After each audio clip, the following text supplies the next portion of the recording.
সুপ্রিয় দর্শক, আজকে আমাদের মাঝে উপস্থিত রয়েছেন বাংলাদেশ মেডিকেল বিশ্ববিদ্যালয়ের associate professor doctor Mohammad Zainal Abedin. শুভ সকাল স্যার, কেমন আছেন? ধন্যবাদ, ভালো। আপনি ভালো? আমি বেশ ভালো আছি স্যার, ধন্যবাদ আপনাকে। স্যার, আমরা জানি যে আপনি অনেক কাজের সাথে যুক্ত আছেন। আমরা পার্ট বাই পার্ট প্রত্যেকটা কাজ সম্পর্কে আলোচনা করব। প্রথমেই আপনার দায়িত্বের ক্ষেত্রে বা দায়িত্বর জায়গা থেকে কিভাবে দায়িত্ব পরিচালনা করছেন সে সম্পর্কে একটু জানতে চাই, এবং কোথায় কোথায় দায়িত্ব পালন করছেন। আমি মূলত একজন ডেন্টাল সার্জন। আমি বাংলাদেশ মেডিকেল বিশ্ববিদ্যালয়ের সহযোগী অধ্যাপক হিসেবে দায়িত্ব পালন করছি। তো আর পাশাপাশি বিভিন্ন সামাজিক কাজের সাথে জড়িত। তো সামাজিক কাজের মধ্যে যেমন সন্ধানী, আপনি জানেন সন্ধানী একটা প্রতিষ্ঠান যেটা মরণোত্তর চক্ষুদান, স্বেচ্ছায় রক্তদান নিয়ে দীর্ঘদিন ধরে কাজ করে। 1977 সাল থেকে কাজ করে, এবং এটার চক্ষুদানের কাজটা শুরু হয় 1984 সালে। তো সেইটার সাথে আমি আমার মিসেস, আমরা সবাই এটার বলা যায় সন্ধানী পরিবার। সেও সন্ধানী ঢাকা মেডিকেল কলেজের একজন সাধারণ সম্পাদক ছিলেন, এবং আমরা এটাকে ধারণ করি, সামাজিক দায়বদ্ধতা থেকে এটাকে ধারণ করি যে সমাজটাই আমাদের কাছে সবচেয়ে প্রাধান্য পায়। আমি আমার পারিবারিক জীবন, ব্যক্তিগত জীবন স্যাক্রিফাইস করে আমি সমাজের কথাটা সবসময় ভেবেছি। এই কারণে ভেবেছি যে আমি কত উপরে গেলাম সেটার চেয়ে বড় কথা হচ্ছে সমাজটাকে যদি উপরে নেওয়া যায় সেটার প্রাধান্য পাওয়া উচিত। সুতরাং সেটাকে স্যাক্রিফাইস করে আমি আমার যে একাডেমিক কাজ, একই সাথে আমার যে নিজস্ব প্র্যাকটিস সেটা তো থাকবে, কিন্তু সামাজিক দায়বদ্ধতার অংশ হিসেবে আমাকে সমাজ নিয়ে, দেশ নিয়ে চিন্তা করতে হবে, দেশপ্রেম থাকতে হবে। সেই জন্যে আমি এই কাজটার সাথে যুক্ত ছিলাম এবং এখনও যুক্ত আছি। আমি আমার সস্ত্রীক, আমরা দুজনেই যোগদান করেছি। এখন তো বয়স 57, তো রক্তদান এখন ছিমে গেছে, কিন্তু অনেকবার রক্ত দিয়েছি। আমার মিসেস প্রতি নেগেটিভ রক্ত 4 মাস পর পরে গিয়ে সব প্রণোদিত হয়ে রক্ত দিয়ে আসেন। তো এই যে এটা একটা রক্তদান করে একটা মানুষের জীবন ফিরিয়ে দেওয়ার মধ্যে যে আনন্দ, সেই আনন্দটাকে পেতে চাই এবং মানুষকে বোঝাতে চাই।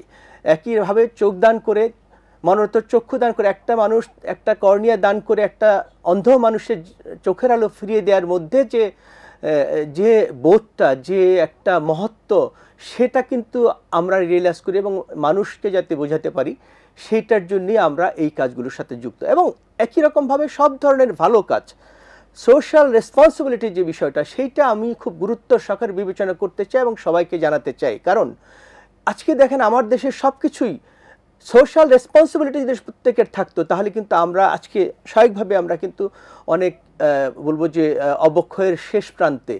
সেটাখান থেকে মুক্তির একটাই উপায় যে এই সোশ্যাল রেসপন্সিবিলিটি, প্রত্যেকটা নাগরিককে যদি আমরা সুনাগরিক করতে পারি, এই যে সামাজিক দায়বদ্ধতার অংশ, সামাজিকভাবে সচেতনতা তৈরি করে, তাহলে কিন্তু আমরা এগিয়ে যেতে পারি। আমি জাপানে পড়াশোনা করেছি। জাপানের 6 বছরের আগেই, ওরা বলে হোইকুয়েন ডে কেয়ার সেন্টার থেকে 6 বছরের আগেই একটা বাচ্চাকে কিভাবে সুনাগরিক হতে হয় সব তারা শিখিয়ে দেয়। তারপরে জাপানে মুক্ত পৃথিবীতে তারা ছেড়ে দেয়, এবং তার মাধ্যমে কোনো অন্যায় কাজ, কোনো নীতিহীন কাজ কিন্তু হয় না। এভাবে আমি মনে করি বাংলাদেশেও এভাবে চিন্তা করা উচিত, এবং সামাজিক যে আন্দোলন, ভালো কাজের জন্য যে কোনো ভালো কাজকে আমরা প্রণোদনা দিতে চাই, যুক্ত হতে চাই, যে যার যতটুকু সম্ভব নিজের পেশাকে এগিয়ে নিয়ে গিয়ে। ধন্যবাদ।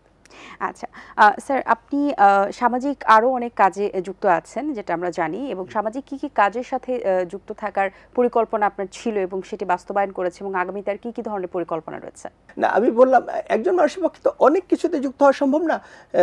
আইডিয়া মানে চিন্তাটা হয়তো থাকতে পারে, যেমন আমার চিন্তাটা আছে। আমার পক্ষে যেমন আমি সন্ধানীর সাথে যুক্ত আছি।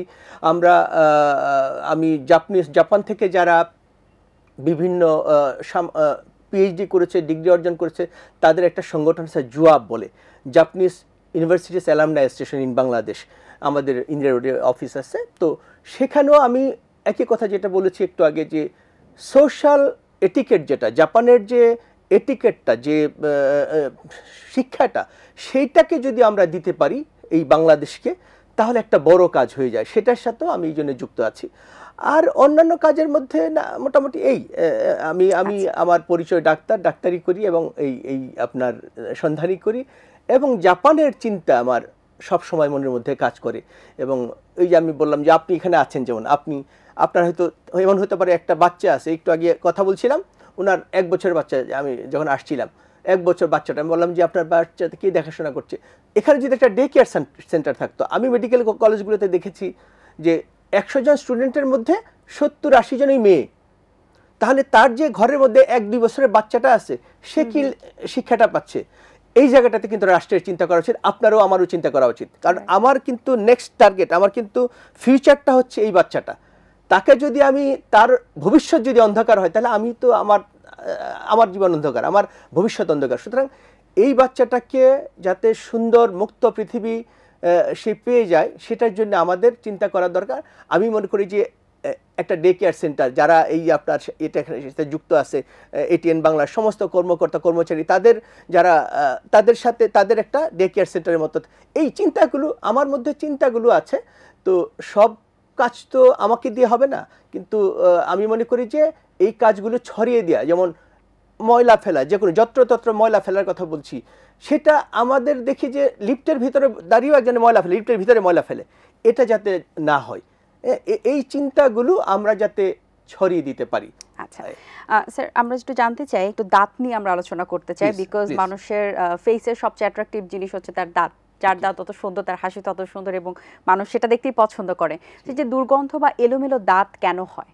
এলোমেলো দাঁতের বিষয়টা হচ্ছে যে যদি বেশিরভাগ ক্ষেত্রে দেখা যায় যে যদি অস্থায়ী দাঁত কিংবা দুধের দাঁত যে 12-13 বছর পর্যন্ত থাকতে হয়, সেটা যদি যে দাঁতটার বয়স 12 বছর পর্যন্ত, যেটা 12 বছরে পড়ে যাওয়ার কথা, সেটা যদি 6 বছরে পড়ে যায়, ফেলে দিতে হয়। এরকম অনেক, যদি সে ক্লিনলিনেস মেনটেন না করতে পারে, বাবা মা যদি তার বাচ্চার ওরাল হেলথ সম্পর্কে সচেতন না থাকে, তাদেরকে যদি এরকমভাবে ব্রাশ করিয়ে না দেওয়া হয়, আগেই পড়ে যাবে। আগেই পড়ে গেলে তার এই যে নিচে যে তার স্থায়ী দাঁত আছে, সেটা আসতে বাধাগ্রস্ত হয়। ম্যাক্সিমাম ক্ষেত্রেই এটার কারণে এই যে দাঁত আঁকাবাঁকা হয়। তাছাড়াও কিছু জেনেটিক কাজ থাকে, তার বাবা মার যদি কখনো এরকম দেখা আঁকাবাঁকা বাবা মার আছে, তাহলে ধরেই নেয় যে সন্তানের হওয়ার সম্ভাবনা বেশি। এবং বিশেষ করে এই যে মানে আপনার এইটা যেটা প্রথম পয়েন্টটা বললাম, সেটার জন্য আঁকাবাঁকা দাঁত হয়। এবং এই যে দাঁতের যে অক্লুসালি, যেখানে কামড় লাগে, এখানে ক্যাভিটি হয়, কিন্তু দুই দাঁতের মাঝখানে যে ইয়েটা পিরিয়ডন্টাল মেমব্রেনগুলো, সেগুলো যদি নষ্ট হয়ে যায়, দাঁত কিন্তু অকালে ঝরে যায়, এবং আমাদের ম্যাক্সিমাম সেটা হয়। এটার জন্য আরেকটা জিনিস জনপ্রিয় করা দরকার, সেটা হচ্ছে ডেন্টাল ফ্লস। ডেন্টাল ফ্লস মানে ওয়াক্স লাগানো, ফ্লোরাইড লাগানো একটা কটন, যেটা দিয়ে আমরা ক্লিন করি, দুই দাঁতের ফাঁকগুলোতে ক্লিন করতে হয়। এইটা কিন্তু আমরা অভ্যস্ত না।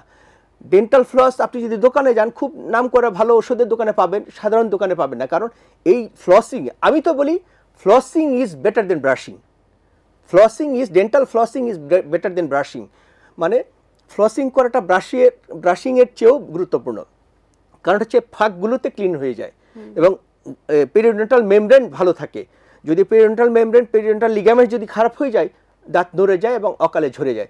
সো এটাকেও জনপ্রিয় করা খুবই গুরুত্বপূর্ণ সামাজিক দায়িত্ব আমি মনে করি।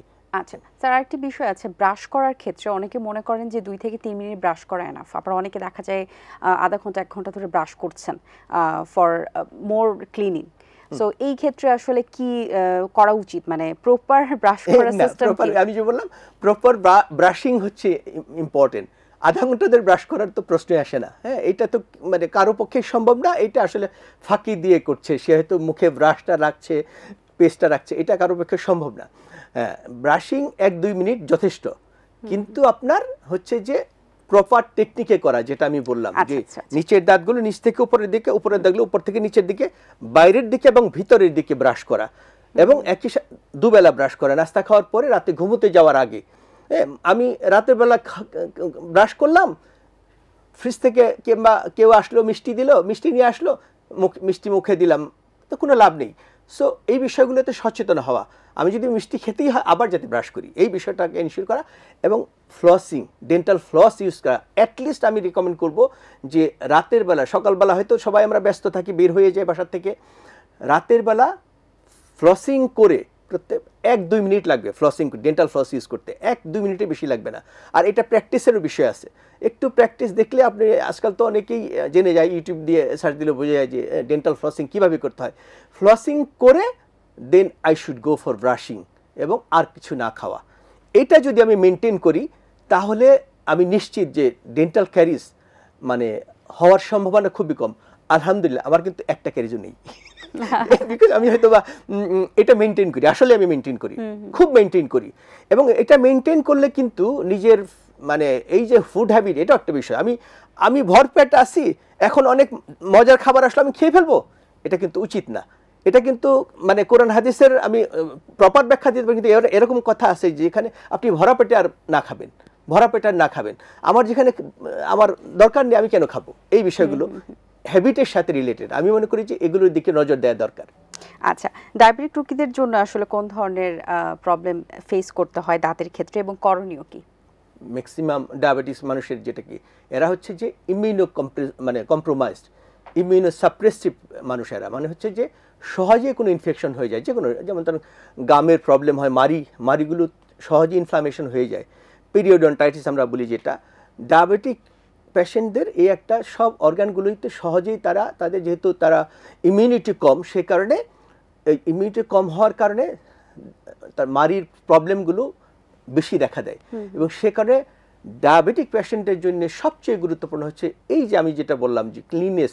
একটা সাধারণ মানুষ যতটুকু টেক কেয়ার করবে তার চেয়ে তাকে অনেক অনেক বেশি ভূমিকা নিতে হবে ব্যক্তিগতভাবে। একই রকমভাবে he or she should visit dentist 6 monthly. একদম আমরা তো এখন বলি 4 মাস পর পর তার যাওয়া উচিত ডেন্টিস্টের কাছে। তার একটা প্রপার যা স্কেলিং করা, যদি সে স্কেলিংটা করে, রুটিন স্কেলিং করলেই এই যে তার মাড়িটা ঠিক থাকবে। তা না হলে খুব তাড়াতাড়ি অনেকগুলো দাঁতে পেরিওডন্টাইটিস কিন্তু লুজেনিং হয়ে যায় এবং দাঁত চলে যায় অকালে। এবং আপনি আরেকটা জিনিস এটার সাথে যদি আমি যুক্ত করি, যে এই যে যত বেশি এরকম ডায়াবেটিক হবে এবং তখন তার কি ব্যাকটেরিয়া অনেক বেশি কন্টামিনেটেড হবে। আপনি জানেন যে এটাও জানানো দরকার যে এই ওরাল ব্যাকটেরিয়া থেকে সমস্ত অনেক বড় বড় ডিজিজ, যেমন heart disease, brain stroke, Alzheimer's disease, arthritis, এই সমস্ত দাঁতের যে কাজ, কিন্তু দাঁতের সমস্যা কিন্তু শুধু দাঁতেই থাকে তা না। কথায় বলে দাঁতের সাথে আত্মের সম্পর্ক, এখন আর আত্মের সম্পর্ক না, স্নায়ুর সম্পর্ক। দাঁতের সাথে এখন সমস্ত অনেক ভয়াবহ অসুখগুলো কিন্তু এই দাঁতের ব্যাকটেরিয়া থেকে, ওরাল ক্যাভিটি থেকে স্প্রেড করে। সো আমাদের এইটাকে বুঝতেই পারি আমরা, আমাদের কিন্তু মেইন রুটটাই তো মুখ দিয়েই তো সমস্ত জামগুলো ঢুকে। হ্যাঁ, সো সেই জায়গাটাতে আমাদের আরও বেশি গুরুত্বপূর্ণ ভূমিকা নেওয়া দরকার। ডায়াবেটিক পেশেন্টদের ক্ষেত্রে সাধারণের চেয়েও অনেক গুণে মানে আপনার অগ্রণী ভূমিকা পালন করা উচিত তার ব্যক্তিগতভাবে এবং ডেন্টিস্টকে ভিজিট করার ব্যাপারে। আচ্ছা, অসংখ্য ধন্যবাদ স্যার আপনাকে। আশা করছি দর্শকদের খুব ভালো লেগেছে, কারণ আপনি খুব গুরুত্বপূর্ণ কিছু টপিক নিয়ে কথা বলেছেন। অনেক শুভকামনা রইল স্যার আপনার জন্য, ভালো থাকবেন সবসময়। অনেক ধন্যবাদ, দর্শকদেরকে ধন্যবাদ, যারা এই অনুষ্ঠানটি দেখবে সবাইকে ধন্যবাদ। দর্শক, আশা করছি আজকের আয়োজন আপনাদের ভালো লেগেছে। আজ এই পর্যন্তই, দেখা হবে আগামী পর্বে নতুন কারোর সঙ্গে। সেই পর্যন্ত ভালো থাকুন, সুস্থ থাকুন এবং এটিএন বাংলার সাথেই থাকুন। সকলকে আল্লাহ হাফেজ।